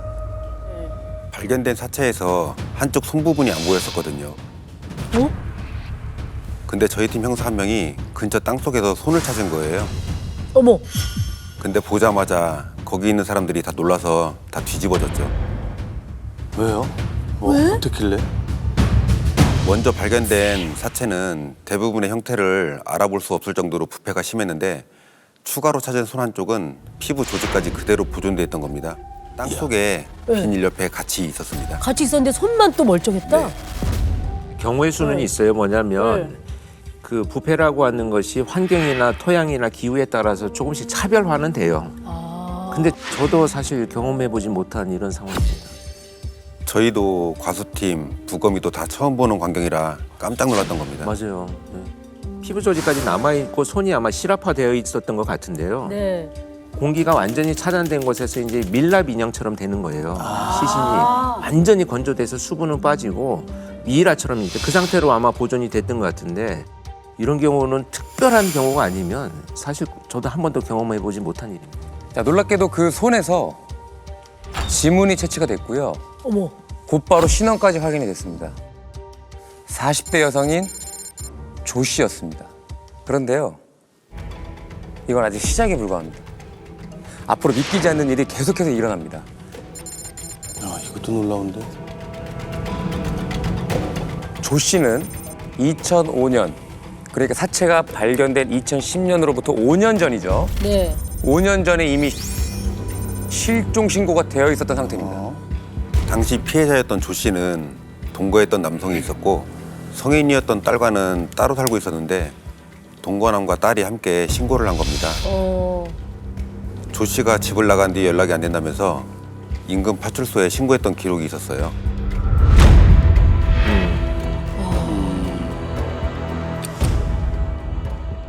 자, 그런데 말이죠. 이 조 씨에 관한 뜻밖의 기록이 하나 더 나옵니다. 2008년, 그러니까 조 씨 사체 발견되기 2년 전, 조 씨의 실종과 관련해서 이미 수사가 한번 진행됐던 기록이 또 있습니다. 2008년에? 2008년에 조사를 했다면 그러면 혹시 제가 근무했던 실종팀에서 2008년에 수사를 진행했던 겁니다. 근데 조 씨가 실종 신고는 2005년이고요. 네. 3년이 지난 2008년에 첫 수사가 진행된 거라는 말씀이에요? 맞습니다. 그러네요, 진짜? 그럼 3년 만에 뭔가 수상한 정황이 발견이 된 건가요? 네, 2000년대 중후반에 유영철, 강호순 같은 강력 사건들이 터지면서 전국적으로 각 경찰서에 실종 전담팀이 신설되었습니다. 그렇죠. 저도 2008년에 처음 생긴 실종팀에서 근무하게 됐는데 당시 대대적으로 장기 미과자, 그중에서도 특히 여성 위주로 소재 파악을 하게 된 거죠. 맞아요. 대부분 소재가 확인됐는데 강동 지역에서 딱 조 씨 한 명만 안 되는 겁니다. 신고 후 3년이 지났는데 그동안 생활 반응도 전혀 없고 여전히 행방불명 상태였어요. 이건 뭔가 좀 수상하다. 그래서 수사를 시작하게 된 겁니다. 저희가 수사를 시작했다고 딸을 찾아가니까 너무 고마워하면서 엄마 시신이라도 찾아달라고 애원하더라고요. 딸은 이미 어머니가 돌아가셨을 수도 있다고 생각을 하고 있었습니다. 일단은 형사님은요, 딸에게 조 씨가 실종됐던 상황부터 차근차근 한번 들어봤습니다. 근데 이때 뜻밖의 이야기를 듣게 되는데요. 형사님, 저희 엄마랑 같이 살았던 남자 있잖아요. 동고남 아저씨요. 그 사람이 우리 엄마를 어떻게 한 것 같아요. 그러지 않고서야 지금까지 연락도 안 되고 생사조차 모를 수가 있겠냐고요. 아, 그때 신고할 때부터 좀 이상하긴 했는데 그 남자 꼭 좀 조사해 주세요. 자, 그러면 지금부터요. 당시 조 씨의 동거남을 유 씨로 부르도록 하겠습니다. 자초지종을 한번 들어보니까 3년 전에, 그러니까 2005년도 어느 날 딸이 엄마 조 씨에게 연락을 했는데 계속 연결이 안 되는 거예요. 평소 같으면 그냥 바쁜가 보다 하고 넘겼을 텐데, 근데 이때가 어버이날을 앞두고 있기도 했고 또 찜찜한 얘기를 하나 들어서 그냥 지나칠 수가 없었다고 해요. 조 씨한테 언니가 한 명 있었어요. 네. 그러니까 딸에겐 이모죠. 이모가 이상한 꿈을 하나 꿨다 하면서 연락이 왔습니다. 야, 이 사건에서 이상한 꿈은... 꿈이요? 꿈속에 조 씨가 웬 냉동창고 같은 데 갇힌 상태에서 살려달라고 애원을 했다는 거예요. 일어나서 조 씨한테 바로 연락을 했는데 받질 않아서 조카한테 이 전화를 했던 겁니다. 그래서 딸이 곧장 집으로 찾아갔는데 유 씨만 있었습니다. 엄마 어디 갔냐 물었더니 잘 모르겠다. 자기도 연락이 안 된다. 이런 식으로 얘기를 했다는 거예요. 딸은 이상해서 계속 추궁하니까 다시 하는 말이 사실 너희 엄마랑 좀 다퉜는데 며칠 전에 집을 나간 후로 연락이 안 된다. 이렇게 말을 바꿨다는 겁니다. 그래서 딸도 따져 물은 거죠. 그럼 신고라도 해야 될 거 아니냐. 이랬더니 또 신고는 했다고 하더래요. 어머. 그래서 같이 가서 확인해보자 하고 인근 파출소에 갔는데 신고는커녕 아무런 접수가 안 돼 있었던 겁니다. 그래서 이제 형사님들은요, 본격적으로 동거남 유 씨를 한번 파보기 시작합니다. 그런데 유 씨한테서 수상한 정황이 하나 둘 나오기 시작했다고 해요. 이거 말고 또 수상한 게 있는 거예요? 조 씨 실종 신고를 하고 나서 얼마 지나지 않아 유 씨가 새로운 여자를 사귀게 됐습니다. 심지어 조 씨와 살던 집에서 그 여자와 같이 지내기도 했고요. 또 집에 지인들도 초대하는 등 너무 태연하게 잘 지낸 거죠. 모두 직감하고 있는 것처럼 이제 조 씨는 아예 돌아오지 않거나 돌아올 수 있는 상황이 아니라는 것을 제가 충분히 인식한 이후의 행동으로 볼 수밖에 없습니다. 맞습니다. 저희도 유 씨를 유력한 살인 용의자로 보고 수사를 더 진행했던 겁니다. 그런데 말이죠, 이 강 형사님은요, 탐문 중에 유 씨의 지인으로부터 아주 결정적인 증언을 하나를 확보하게 됩니다. 결정적인 증언이요? 지인분이 3년 전 유 씨 집에서 술을 한잔 하게 된 적이 있었는데 그때 집 어디선가 이상한 냄새가 났다는 거예요. 근데 그게 시신이 부패할 때 나는 냄새였다나 이렇게 기억하고 있는 겁니다. 지인분의 가족 중에 사망 후 부검을 했던 경험이 있었는데 당시 맡았던 냄새하고 똑같았다고 기억하는 겁니다. 아쉽게도요, 이 지인분의 기억은 딱 여기까지였습니다. 네. 왜냐면 이미 3년이나 지난 상황이고요. 방금 얘기한 내용 이외에는 더 이상의 구체적인 또 기억은 하지 못하셨다고 하더라고요. 그래서 고민 끝에 우리 강 형사님은요, 지인분을 설득해서 최면 수사를 하게 됩니다. 그 냄새가 어디서 어떻게 났던 건지 좀 더 구체적으로 기억을 좀 떠올릴 수 있을까 해서 부탁을 드렸습니다. 지인분은 눈을 감고 3년 전 유 씨의 집에서 술을 한잔했던 그날로 돌아가서 천천히 기억을 떠올리기 시작했는데요. 여기서 아주 놀라운 이야기가 나오게 됩니다.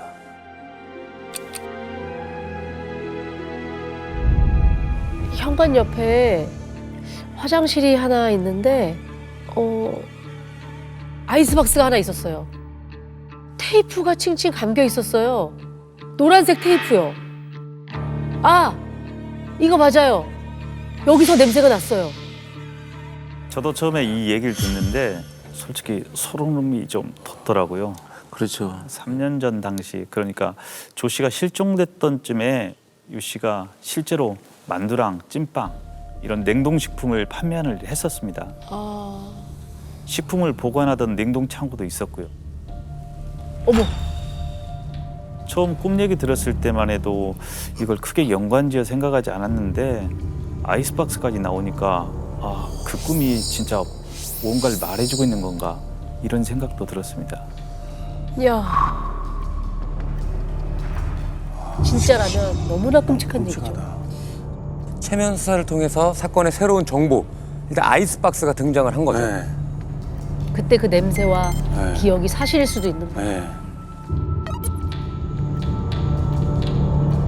그 아이스박스의 존재를 알고 있는 사람이 한 명 더 있었습니다. 야, 이름 달라져. 그러면 좀 달라지죠. 이름 좀 더 있으면 달라지죠. 네. 누굽니까? 유 씨가 자주 가던 호프집 사장님이었는데요. 비슷한 시기에 유 씨가 찾아와서 곧 이사를 가는데 짐을 좀 둘 데가 없다. 아이스박스 하나 호프집 건물 옆에 좀 공간에 두겠다. 이런 말을 했다는 거예요. 근데 이때도 이상한 냄새가 나서 주변 사람들이 이 호프집 사장님께 항의를 많이 했다는 겁니다. 그래서 빨리 가져가라. 그래서 유 씨한테 뭐라고 했던 적이 있다는 걸 기억을 한 겁니다. 이 밖에도 다각도의 수사 끝에 실종팀 형사님들은요, 유 씨를 조 씨 실종에 관한 유력 용의자로 긴급 체포를 했습니다. 긴급 체포. 그때 이때 수사가 종결되지 않았다는 얘기는 그쵸, 다시 넘어서 강력 사건으로 마무리가 된 거니까. 사실 방금 말씀드린 것 외에 정말 많은 수사를 했는데 모든 정황이 유 씨를 향해 있었거든요. 당시 유 씨가 도박에 심하게 빠져 있었는데 이걸로 조 씨랑 다투는 걸 목격한 사람도 굉장히 많았습니다. 심지어 조 씨 돈으로 도박을 하기도 했고요. 아이고. 사체까지 찾아내기엔 현실적으로 불가능했고 그래도 수사한 증거들이 있으니까 이걸로 밀어붙이면 범행을 실토할 거라 예상했는데 결국 끝까지 조 씨 실종과 본인은 상관이 없다 이렇게 부인했습니다. 조 씨가 그때 싸우고 집을 나간 게 그냥 헤어진 걸로 생각하고 본인은 그냥 살았다고 하면서 난 모른다, 전혀 모른다는 식으로 발뺌을 한 거죠. 그럼에도 아이스박스가 있잖아요. 예. 아이스박스에 대해서는 어떻게 얘기해요? 자기가 그때 술빵을 좀 팔아보려고 발효시킨 막걸리를 아이스박스 안에 두고 보관했었는데 그때 도박장에 다니느라 관리가 좀 소홀해서 냄새가 많이 났다. 하지만 시신은 절대 아니라고 얘기하더라고요. 이거 참 말도 안 되는 소리죠. 시신에 부패되는 냄새하고 막걸리 냄새는 전혀 다른데 네. 이 진술이 약간의 의심이 들 수 있는 부분이 있어요. 그게 뭐냐면 막걸리 냄새가 났다라고 표현하는 건 네. 이미 시신의 냄새를 자기가 알고 있기 때문에 가장 유사한 냄새로 변명을 하는 것처럼 보여지는 그런 진술입니다. 뭐라고 둘러대도 말도 안 되는 소리에 음식물 쓰레기 뭐 이런 것들을 얘기할 텐데 그 막걸리 냄새를 얘기한다라는 건 머릿속의 맥락이 어딘가에 시신과 비슷한 냄새를 꺼낸다고 꺼내기 아마 그런 변명인 것 같아요. 그러니까 시나리오를 어설프게 짜놓은 네, 거죠. 그렇죠? 이때 딸까지 유 씨를 만나서 저 엄마 제사라도 지낼 수 있게 날짜라도 좀 알려주세요. 꼭 자수 좀 해주세요. 라고 부탁을 했는데 눈 하나 꼼짝 안 했다고 합니다. 진짜 나쁘다. 유 씨는 석방이 됐고요. 형사님들한테 오히려 추가 조사 필요하면 뭐 언제든지 부르세요. 제가 협조하겠습니다. 이런 협조적인 태도를 보이더니 나중에는 아니 제가 꼭 그 조사에 응할 필요 없잖아요. 어머. 그리고 또 그 이후로는요. 연락도 아예 안 받았다고 합니다. 화도 나고 원통했습니다.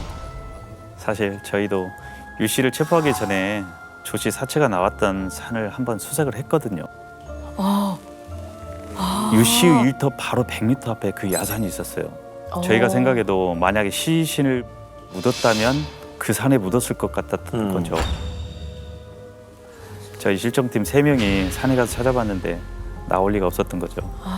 아무리 작은 야산이라도 사실 세 명 가지고는 아유 택도 없죠. 맞습니다. 그리고 나서 약 2년 뒤 2010년 그 산에서 공사 중에 조 씨의 사체가 나오게 된 겁니다. 근데 발견하셨을 때는 이 앞에 우리가 함께했던 이런 어마한 스토리가 있는 거는 전혀 모르셨을 것 같아요. 네, 저희도 신원이 바로 나와서 쉽게 풀리려나 했는데 그동안 있었던 스토리를 이 선배님께 다 듣고 나서 머리가 또 복잡해졌죠. 그래서 이제 김 형사님이 있던 강력팀 형사님들은요, 무조건 하나라도 더 의미 있는 증거를 찾자 해서 다시 수사를 시작했다고 합니다. 그래서 일단 김 형사님은요, 유 씨와 조 씨가 살았던 집 주변부터 일단 탐문을 했습니다. 이미 시간이 너무 많이 지나서 이 두 사람을 기억하는 사람조차 아이고 찾기가 쉽지 않았다고 합니다. 그런데 말이죠, 두 사람이 살았던 집의 우편함을 한번 보게 됩니다.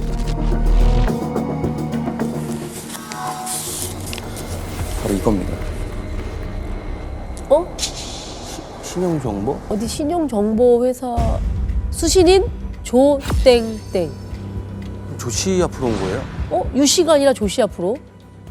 근데 이미 살지도 않는 집에 이게 왜 왔을까? 신용정보. 신용정보. 돈 아니겠습니까? 돈 문제가 네, 뭔가 돈 문제죠. 얽혀 있는 거네요? 보시는 것처럼 조 씨 앞으로 최근에 온 듯한 우편물이 하나 있었습니다. 최근에요? 최근에요? 어떻게 최근에 그게 가능하죠? 이게 뭐야?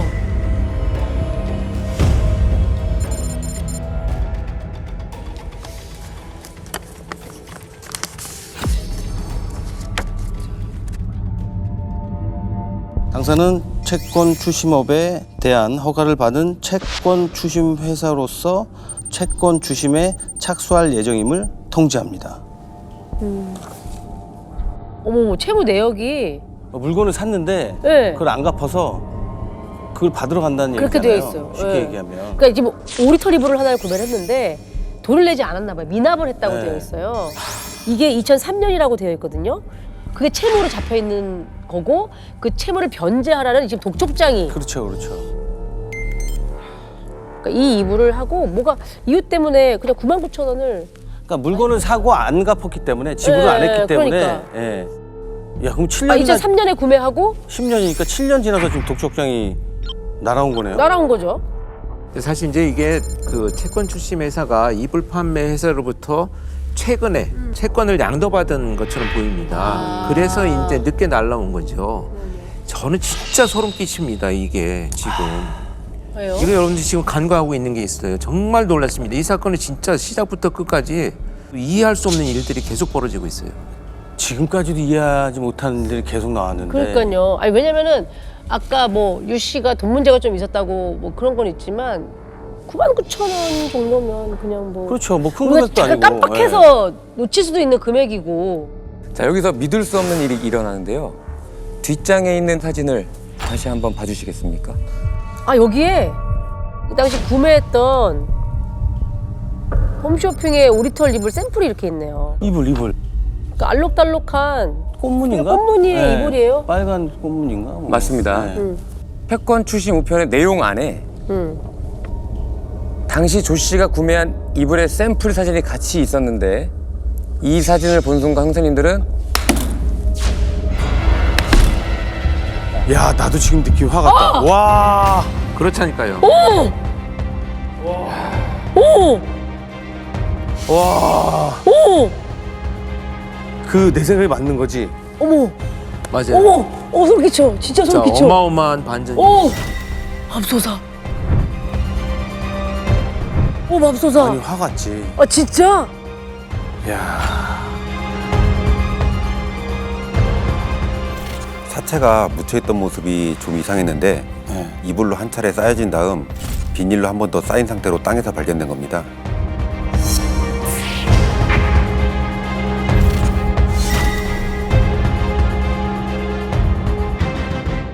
사진 속 이불이 낯이 익었는데 조 씨 사체를 감싸고 있던 그 이불하고 좀 비슷한 겁니다.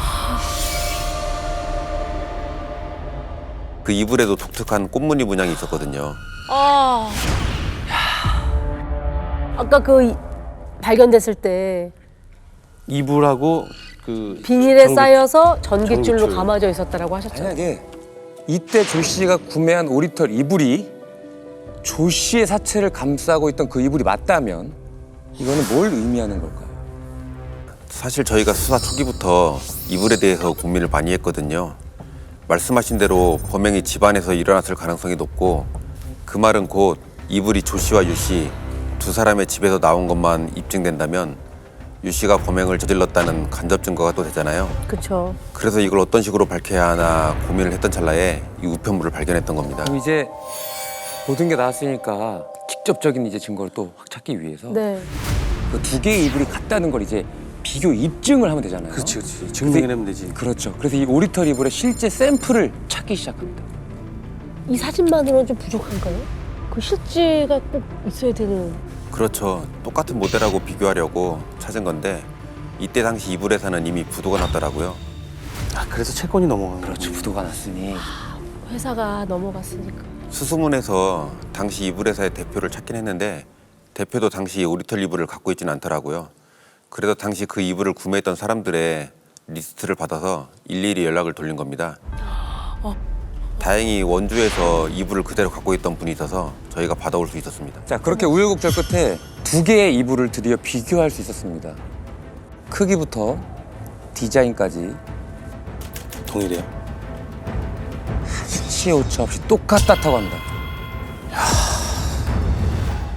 이렇게 과거의 실종팀 수사 내용과 강력팀에서의 추가적으로 모은 증거들로 인해서 유 씨는 다시 이 사건의 유력 용의자가 되었고요. 드디어 유 씨에 대한 체포영장도 발부받게 됩니다.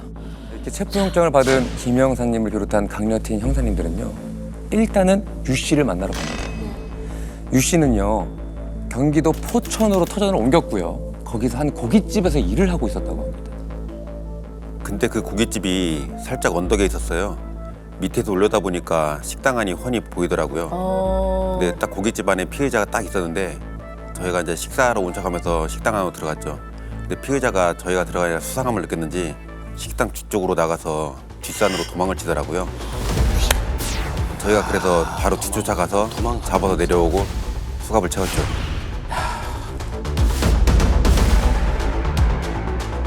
그렇게 떳떳하다고 했던 사람이 왜 도망을 가? 이게 자백이니 이 자체가 자백이네. 끝까지 발뺌을 하겠다고 맞아요. 마음먹으면 네. 또 어떨지 몰라서 수갑을 채웠을 때 유 씨 반응은 어땠어요?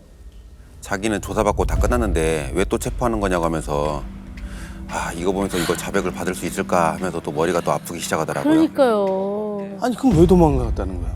그냥 내가 발뺌하면 지난번 예방주사 맞았을 때처럼 또 풀려날 거라 생각했을 수도 네. 있어요. 맞습니다.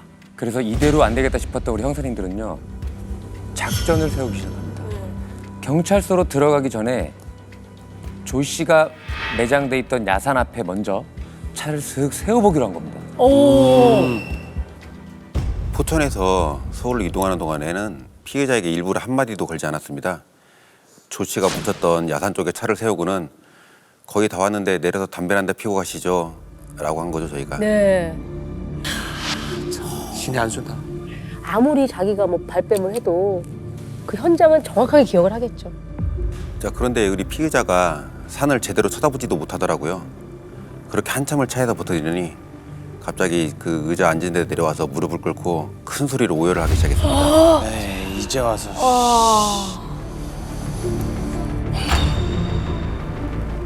거기에 이제 시체가 묻혀 있다는 걸 이제 알 거죠. 맞습니다. 결국 유 씨는 모든 걸 인정했습니다. 그렇게 조 씨 사망 5년 만에 땅에 묻혔던 진실이 온 세상에 드러나게 되는데요.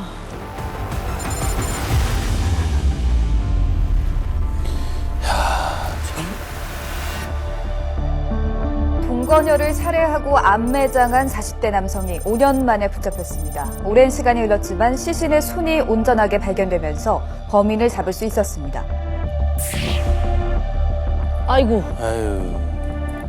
이게 그 이불이군요. 옛날에 많이 쓰던 아이스박스 아시죠? 현장 검증. 스티로폴. 예, 맞아요. 깊이는 얼마나 깊이 팠어? 안 깊었어. 안 깊었다고?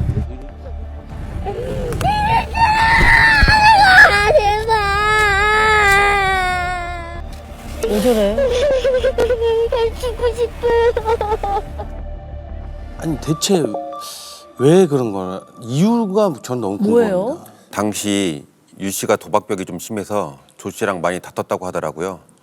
그날도 조 씨가 잔소리를 좀 했는데 홧김에 밥솥 밑에 받치는 벽돌로 머리를 내려치고 목을 졸라 살해했다고 진술했습니다. 아까 현장금 중에 아이스박스 들고 올라가는 것도 있더라고요. 진짜로 아이스박스에 보관했던 거예요? 네, 그 아이스박스에 두고 한참을 처리하지 못했던 것 같습니다. 그러다 냄새가 심해지니까 그 아이스박스 채로 옮겨서 산에 묻은 건데 알고 보니까 그 산이 유 씨의 선산이었습니다. 사람이 잘 지나다니지 않는다는 걸 알고 그곳에 처리를 했던 겁니다. 유 씨는 살인 사체은닉죄로 13년형을 받습니다. 2022년 4월 20일 김포의 한 야산에서 봄나무를 캐던 마을 주민이 심상치 않은 것을 발견하게 됩니다. 심상치 않은 거. 여기 파리가 엄청 꼬여 있어서 봤더니 사람 해골이 있어요. 빨리 좀 나와 보세요. 근데 파리가 꼬여 있다는 얘기잖아요. 두개골은 이미 100골이 됐지만 나머지 신체 일부에 살점이 좀 남아 있어서 번식 작업을 하는 이런 상황에서 발견이 된 것 같아요. 부패가 진행되고 있다는 거예요. 부패가 진행되면서 파리가 꼬여 있다 이렇게 이제 표현들을 하죠. 사망자가 언제부터 흙더미 속에 묻혀 있었는지 도무지 알 수 없게 돼버린 데는 이유가 있었습니다. 뒤늦게 시신이 발견된 그 이유. 뭐야? 그러게.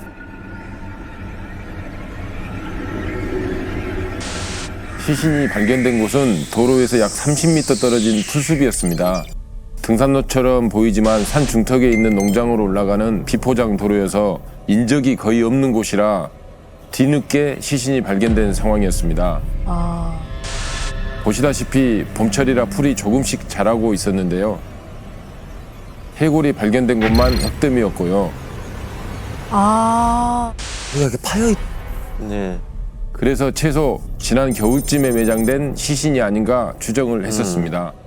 신고자가 말한 대로 머리는 완전 백골이었고요. 그 반대편에 발가락이 흙이로 살짝 드러나 있어서 자세히 보니까 살점이 조금 남아 있어서 파리가 들끓고 있었던 상황이었습니다. 저기 보면 지금 깊지 않잖아요. 시신을 급하게 매장을 하느라고 흙을 아주 얇게 파서 매장을 했던 것으로 보여집니다. 겨울이라고 그랬잖아요. 네. 그래서 아마 깊이 못 쉽지 않죠. 봤었어요. 겨울에 땅이 얼어 있을 수 있으니까. 이제 저렇게 되면 눈이나 비가 왔을 때 이렇게 쓸려 내려가면서 발 같은 경우에는 최후 마지막 경직이 일어나면서 발이 이제 뻗쳐지면서 이게 흙 위로 올라오는 경우들이 간혹 생겨요. 맞습니다. 게다가 시신이 발견된 곳 바로 옆에 이제 낭떠러지가 있는데 낡은 전기장판이 한 개 버려져 있더라고요. 인적도 드문 곳에 웬 전기장판인가 해서 내려가서 확인해 봤더니 이제 전기장판에 이제 부패액이 이제 묻어 있었어요. 아마 이제 범인들이 이미 부패가 시작된 시신을 전기장판으로 감싸서 옮겨왔던 것으로 추정됐습니다. 사망자가 누군지 확인부터 하셨겠네요. 근데 이게 두개골이 아까 말한 그 정도면은 또 찾기가 또 어려운 건 아닐까요? 저희도 지문이 남아있는지부터 빨리 확인을 해봐야겠다는 생각이 들어서 과수팀에게 급히 출동하라는 연락 넣고 시신이 이제 훼손되지 않도록 손으로 흙을 이제 걷어냈는데요. 시신을 나체 상태로 묻었는지 옷가지가 보이지 않았어요. 남녀 구분이 안 될 정도로 몸통은 심하게 부패가 된 상태였고요. 혹시 지문은 남아 있었나요? 다행히 이제 오른손 엄지손가락에 지문이 하나 남아 있었습니다. 그래서 그날 오후에 바로 신원을 확인할 수 있었는데 인천에 사는 20대 후반의 남성이었습니다. 지적장애 2급이었고요. 어머. 그런데 이 20대 남성의 신원을 확인하고 형사님들은 고민에 빠집니다. 20대 남성이 이 세상에서 감쪽같이 사라진 걸 눈치챈 사람이 아무도 없었기 때문입니다. 어머. 이렇게 되었는데요? 왜 그렇지? 가족들 있잖아. 가족들이나. 심지어 가족들도 몰랐어요. 아니 어떻게 가족들도 몰라요? 범인을 예단해서도 안 되지만 가능성이 아주 없진 않아서 신원 확인하자마자 그날 바로 사망한 남성의 주소지 인근부터 탐문을 했는데요. 다세대 주택이 다닥다닥 모여있는 동네라서 그런지 이웃들이 사망한 남성과 그 가족에 대해서 아주 잘 알고 있었습니다. 그래서 시신으로 발견됐다는 자세한 얘기는 하진 않고 언제 마지막으로 목격을 했는지 물어봤는데요. 바로 전날 부모님 집에서 점심을 먹고 갔다고 했습니다. 이거 말이 안 되는 거 아니에요? 저희도 이렇게 순간 지문이 잘못된 건가 하는 말도 안 되는 생각까지 들었는데요. 그래서 일단 사망자 부모님 집 앞에서 기다렸다가 어머니 만나서 혹시 아드님을 언제 마지막에 보셨냐고 그랬더니 어머니도 아들이 어제 낮에 국수를 먹고 갔다고 하는 겁니다. 그래서 이제 시신으로 발견됐다는 얘기는 하지 않고 아드님이 이제 사건에 연루된 것 같다. 솔직히 이제 얘기해야 된다고 다시 한번 얘기를 하니까 그제야 어머님이 이제 깊은 한숨 쉬시면서 사실 아들이 집은 나간 지 한참 됐다. 이렇게 이제 얘기를 하셨어요. 동네 전체가 이상하지 않아요? 형사가 언제 찾아올지도 모르는 상황에서 그렇죠. 어떻게 입을 맞추고 있었냐 이런 것들은 정말 이해가 안 가네.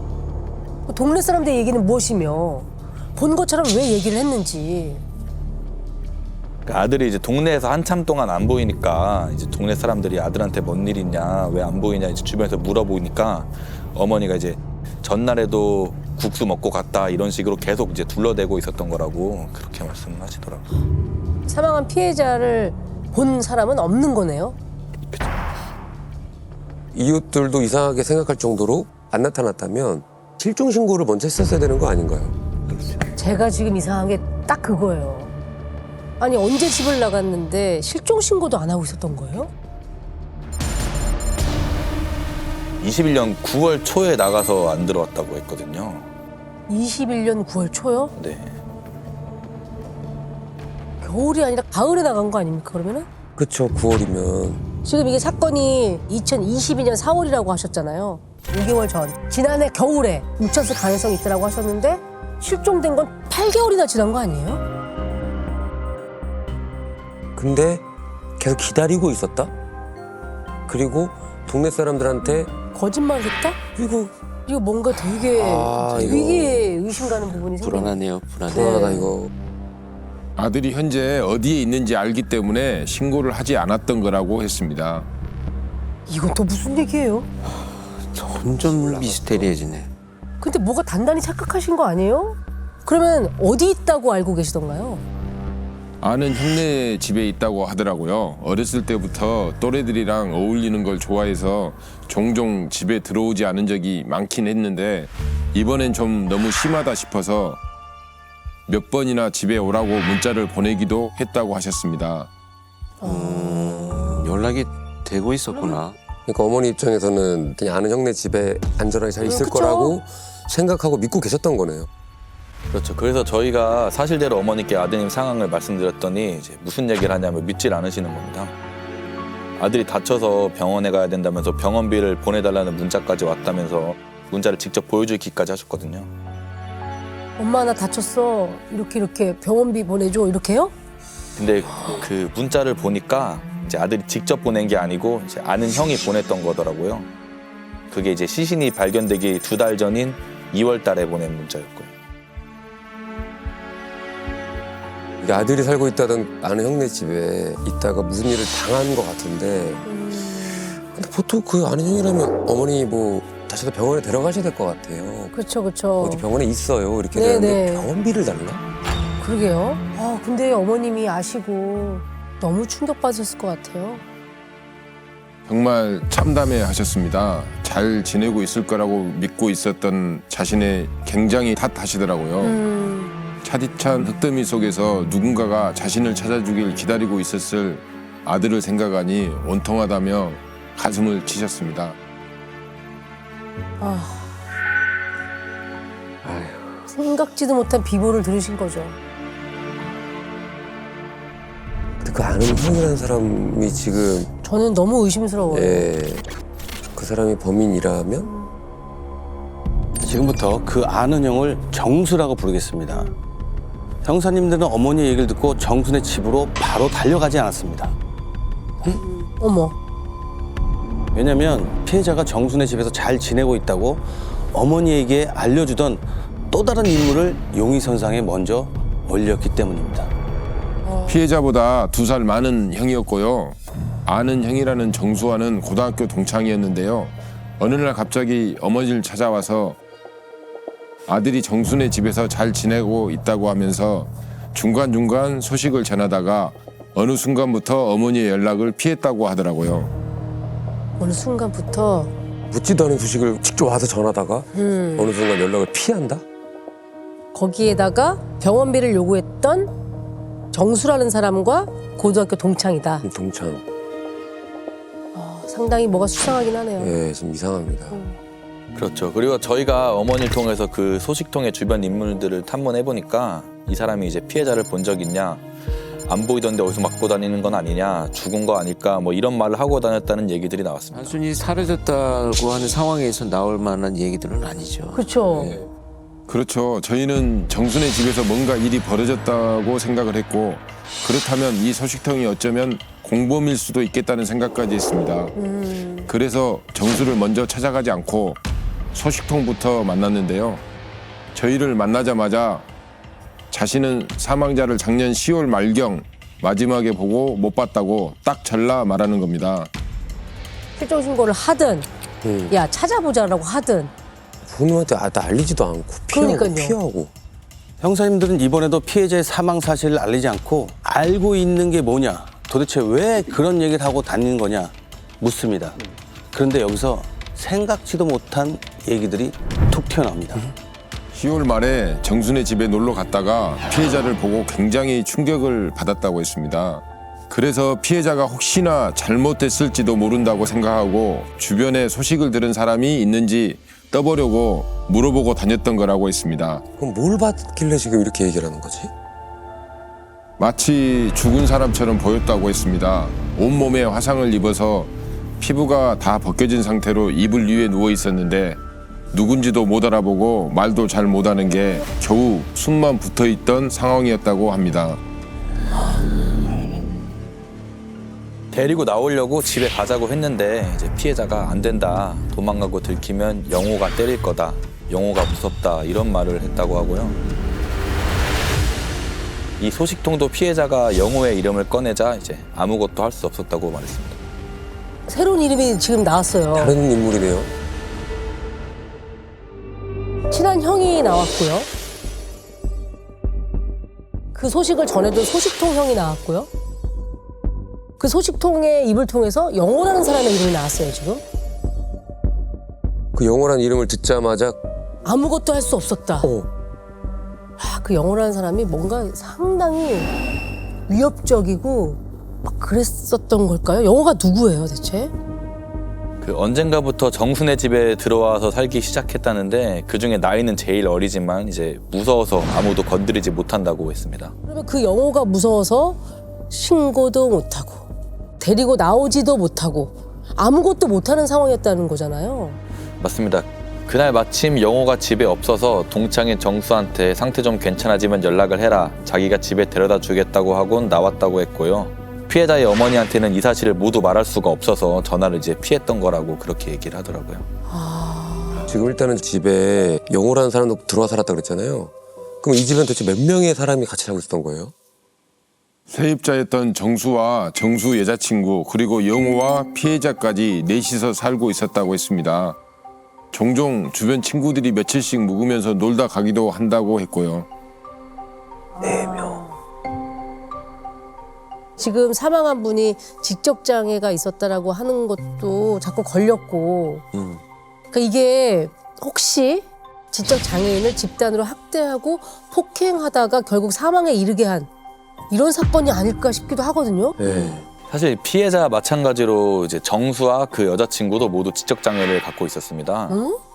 그래서 정순의 집에 또래들이 이제 몰려 있었던 거고요. 근데 그 나이가 제일 어리다던 영호만 지적장애가 아니었습니다. 지적장애인들이 모여서 살고 있던 집에 영호가 들어가서 포식자처럼 행동한 것 같아요. 그래서 다들 영호라는 사람을 무서워 네. 군림을 하니까. 맞습니다. 정수라는 사람의 여자친구랑 이제 둘이 살다가 나머지 지적장애인들은 이제 집에서 가출해가지고 오갈 데 없는 사람들이 1명, 2명 모여서 살다가 그 영호가 그 자리에 들어와서 왕으로.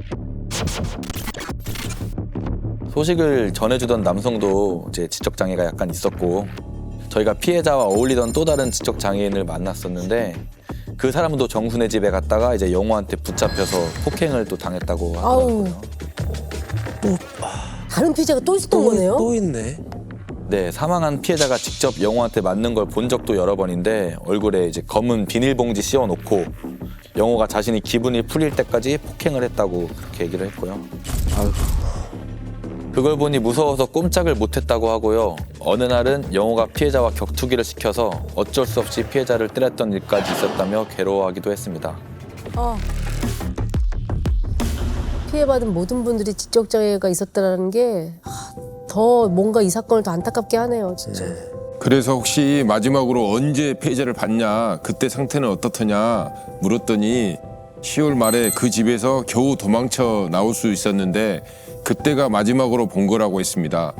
이미 온몸에 멍이 들어 있는 데다 복숭아뼈가 심하게 골마서 걷지를 못해 누워서 지냈다고 했고요. 어머. 무려 피해자의 1차 부검 결과를 받았는데 얼굴뼈, 목뼈, 우측 늑골이 부러져 있었던 걸로 이게 사후 손상인지는 정밀하게 확인을 다시 해봐야 한다고 하는 겁니다.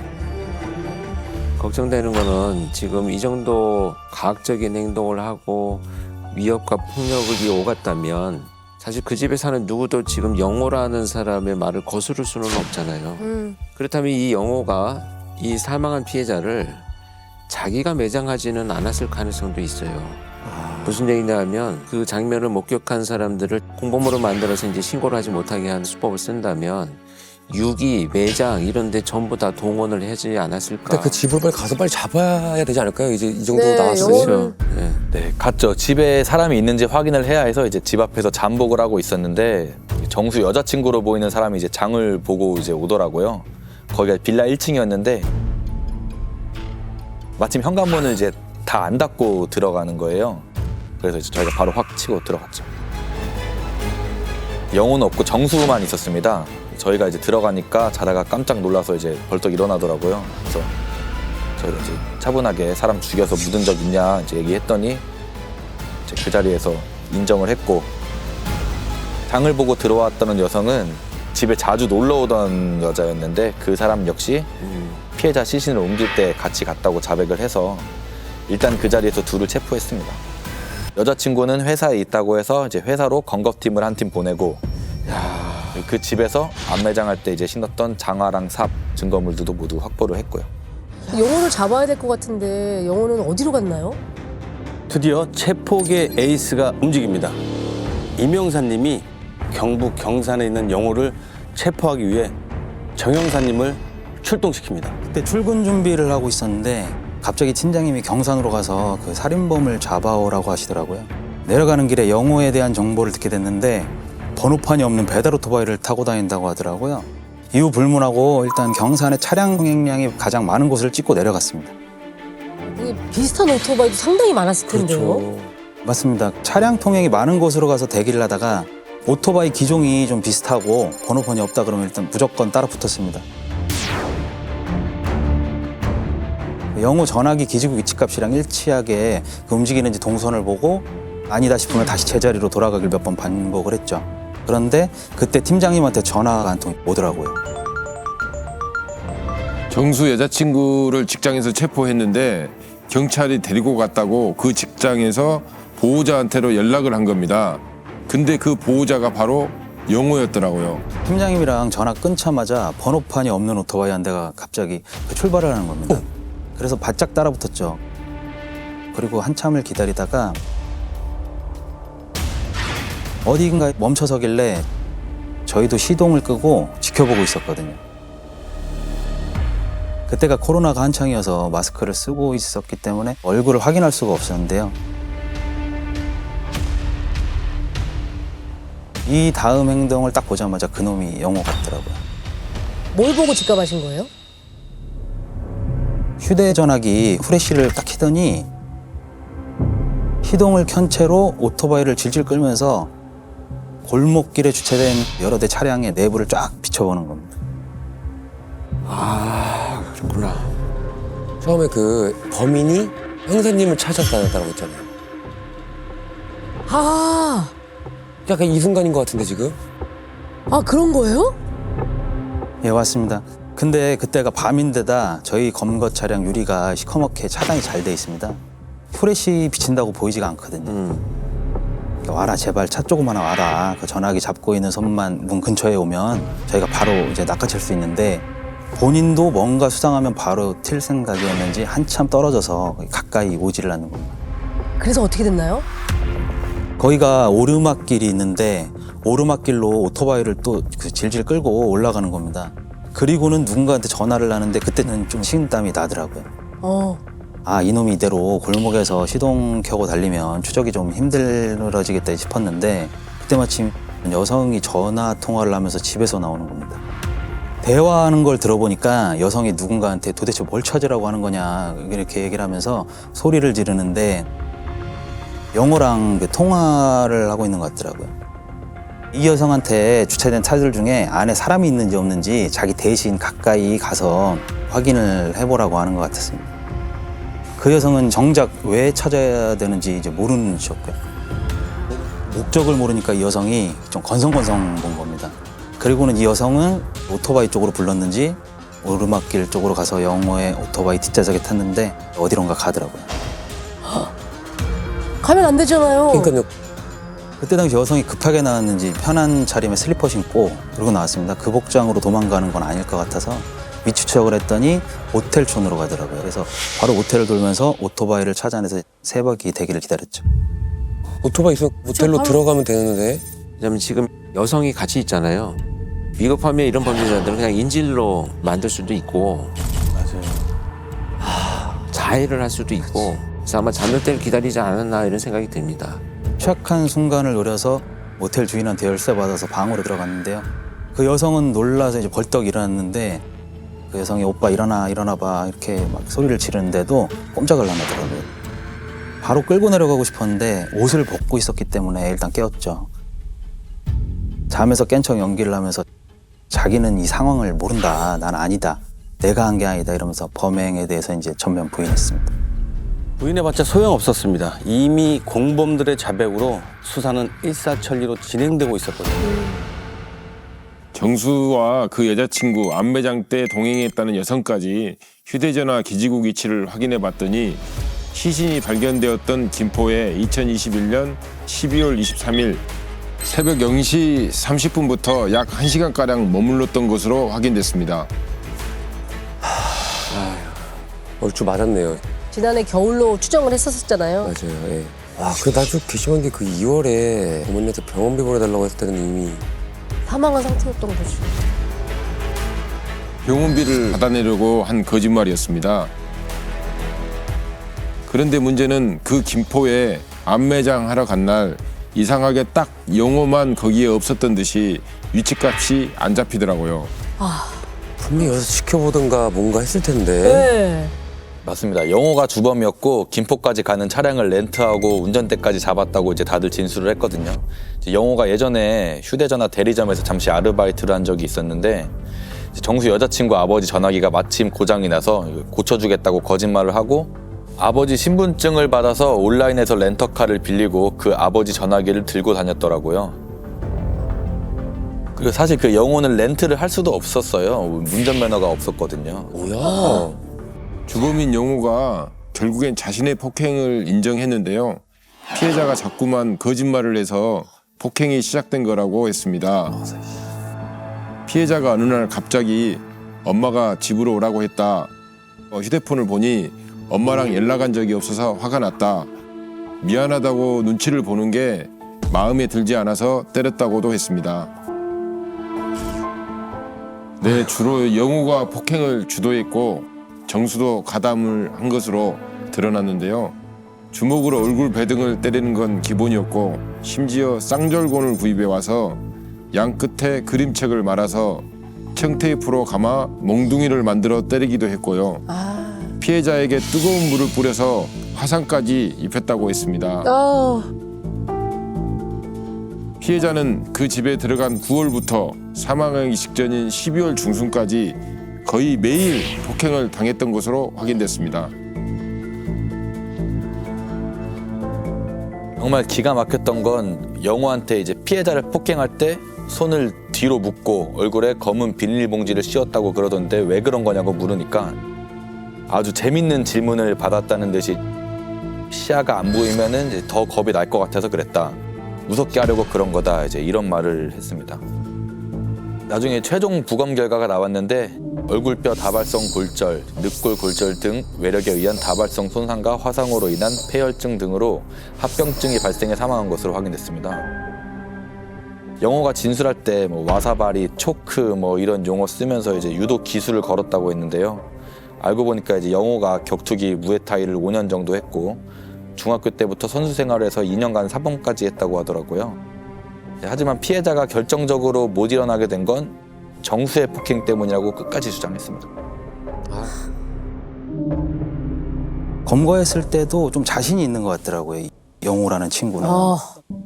내 한마디면 얘들은 어차피 맹목적으로 따르는 애들이기 때문에 주범을 따르는 사람으로 만들 수 있겠다는 좀 자신감이 있어 보였거든요. 그렇죠. 당연히 그렇겠지요. 완전히 잔머리를 굴리니까 그냥. 그 영호라는 그 악마, 그 사람은 어떻게 그 집에 흘러 들어가게 된 거예요? 중학교 때부터 절도를 저질렀고 절도로 3번이나 구속된 적이 있었는데요. 마지막엔 1년 4개월을 교도소에 수감됐다가 2021년 6월에 출소해서 지낼 곳이 없던 와중에 지적 장애인들이 사는 집에서 비슷한 사람들이 자주 몰려 논다더라는 소문을 듣고 그 집에 들어가게 됐다고 했습니다. 재판 결과가 어떻게 나왔나요?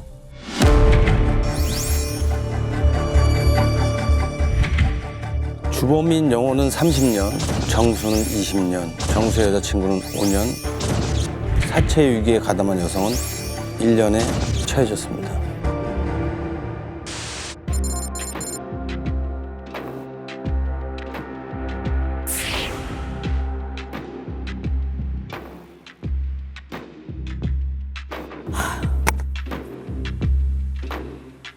과정이 너무 잔인하잖아. 죽을 때까지 고문처럼 때리고 뜨거운 물을 붓고 그 같이 지낸 세월 동안 얼마나 괴롭혔겠어. 모든 뭐 더러운 짓은 다 시켰을 거고.